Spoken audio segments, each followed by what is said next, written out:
So right here, you see what I'm doing here? I'm marking this out. I'm looking for key areas of interest. Then what I want to look for is basically the middle where it's had tons of traffic, where you can see right here is huge. 393.83. See this? Sat there a long time. That's going to be a high level of resistance when it comes up. Most of the traffic is in here, literally right where it's sitting at. Do you see it? This was all pre-market traffic. That's the most traffic of today, is exactly where it's sitting. And right here, see this 392.14? This is where we set up for the pull.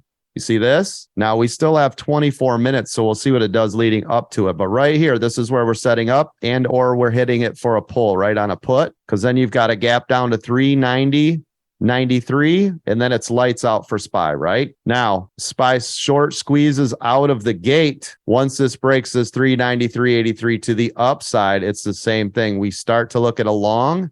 If you want official confirmation, you can wait until 394.50-ish right here, and then you can long it to the upside, and then we'll have to start drawing out the channels from the previous day because there obviously won't be any for today. That's your SPY rundown.